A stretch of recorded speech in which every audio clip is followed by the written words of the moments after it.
What if I told you there's a 29-year-old man who's become the nightmare of powerful nations? A man without an army behind him, yet feared by armies.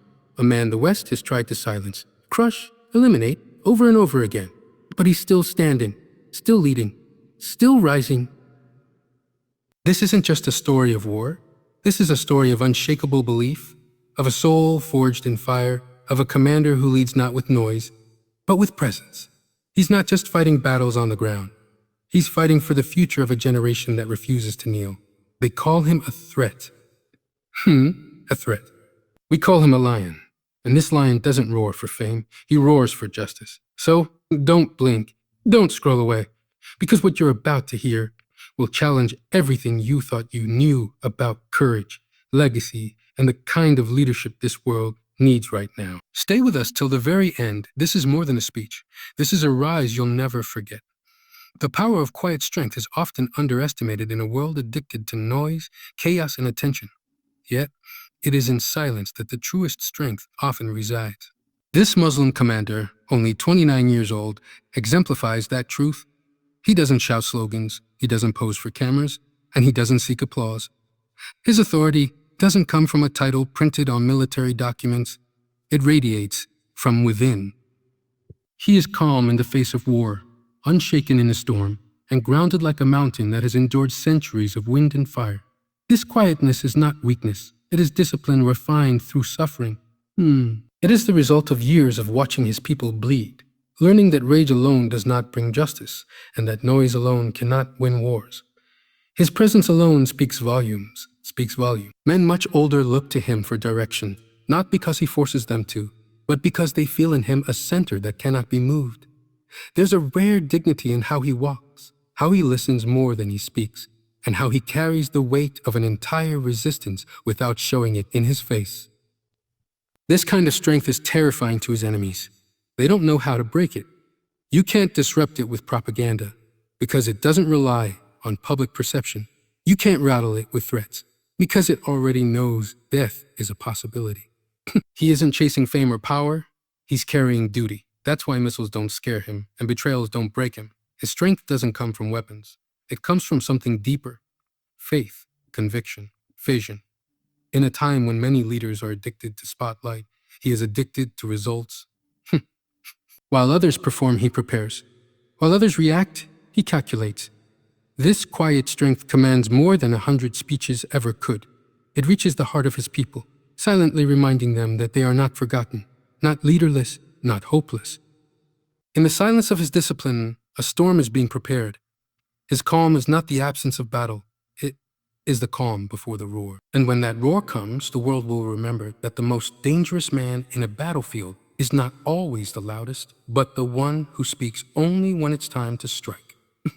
He was not molded in military academies or trained in the polished halls of elite power structures. His training ground was the rubble of his homeland, the cries of orphans, the silence after a drone strike, and the long nights where sleep was replaced by the weight of survival. He didn't inherit authority. He earned it through pain. This young Muslim commander was born from struggle, and every layer of his identity has been forged in war. He grew up in a place where boys become men, not by age, but by trauma. His childhood wasn't filled with toys and laughter. It was marked by checkpoints, funerals, and whispered prayers under candlelight. What the world calls chaos was his classroom. What others flee from, he faced head-on before he even knew how to process it. The war didn't destroy him, it sharpened him. Taught him to read the battlefield like a book, to move with the instincts of someone who's been hunted his whole life. He learned resilience, not from lectures, but from watching his mother hold back tears after every bombing. He learned leadership not from textbooks, but from stepping up when older men couldn't. In a region soaked in struggle, he didn't rise through convenience. He rose because the people saw in him the reflection of their own pain, and in that pain, the possibility of freedom. Every scar on his body's a badge. Every decision he makes carries the weight of those he buried, those he promised to protect, and those he's yet to liberate. The war didn't give him power, it revealed it. In the rubble, he found his clarity. In every betrayal, he refined his focus. In every betrayal, he refined his focus. In every attempt on his life, he became more determined. He walks with the knowledge that his life can be taken at any moment. But that doesn't shake him, it fuels him. Because he knows he was never meant to be ordinary. He was shaped for something greater, by something greater. The commander he is today is not the product of privilege or position. He is the sum of suffering, faith, and endurance. And that is why he is more dangerous than ever, because he has nothing left to lose and everything left to protect. The lion's roar isn't always loud, and neither is true leadership. The 29-year-old Muslim commander doesn't command attention through theatrics or rage. His strength lies in precision, in measured action, and in a mind that sees farther than most can imagine.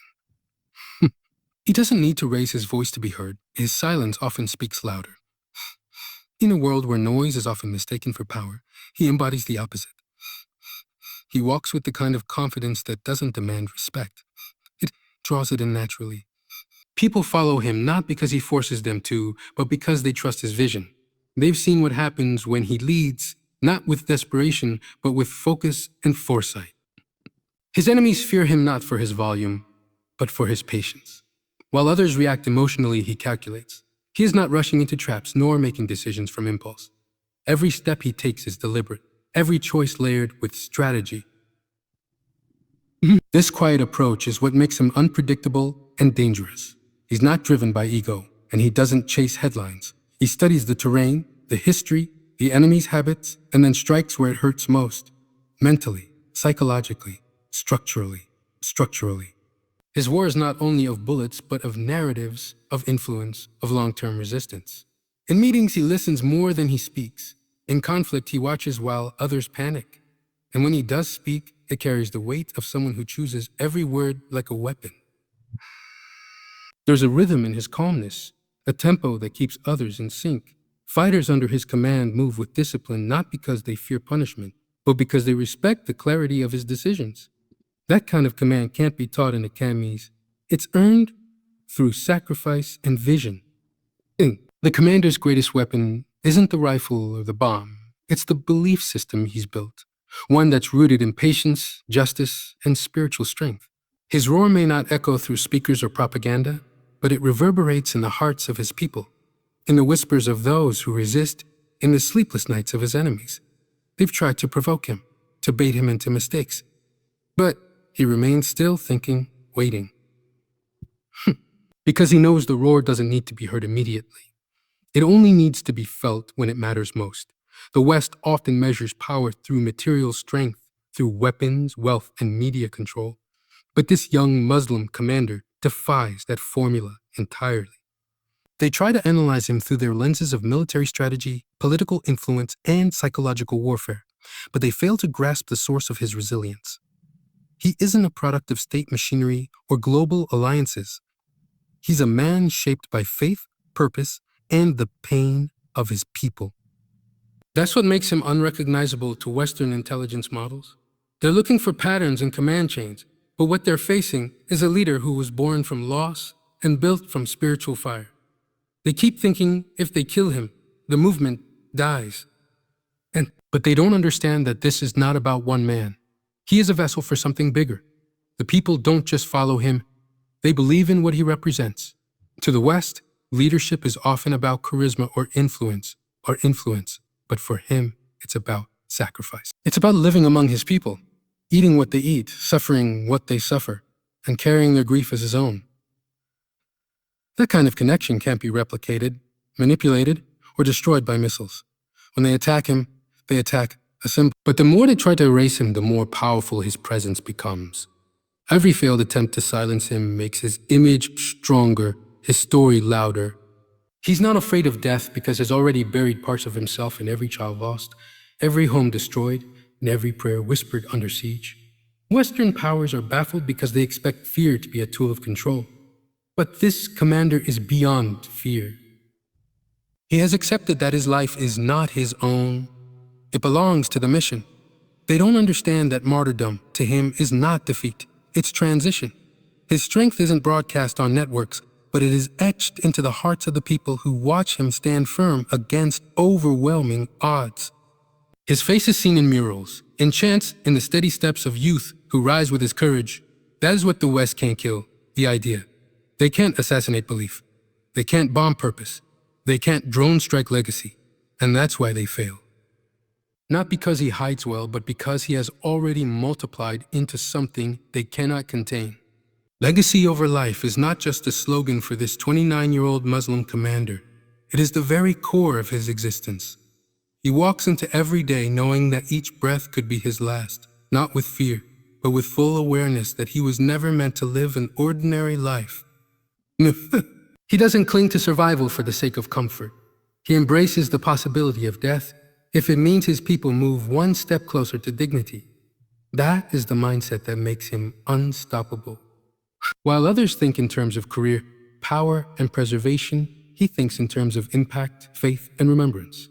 His life is a tool, and he wields it with precision, not wasting a single moment on things that do not elevate the cause he serves. This is what unnerves his enemies. When a man no longer fears death, there is nothing left you can take from him. And when that same man is loved by thousands, when his every word becomes a seed of resistance, eliminating him becomes meaningless, because even if his body falls, his mission doesn't. They've tried to kill him through missiles, betrayal, propaganda, but each attempt only adds to the legend. His story spreads faster than their bullets, and his sacrifice, should it ever come, would only be fuel to a much greater fire. He prepares for death not with sorrow, but with devotion. His final wish isn't to be remembered as a man of power, but as a man who refused to surrender. He has built his legacy not through political games, but through personal sacrifice, unwavering loyalty, and deep spiritual conviction. In the hearts of the oppressed, he is more than a fighter. He is a reminder that dignity is worth dying for. In every young boy who watches him defy the odds, a new leader is born. In every mother who sees her son walk beside this commander, courage replaces despair. He doesn't want to live forever. He wants his purpose to live longer than him. He wants the next generation to rise taller, braver, and wiser because he existed.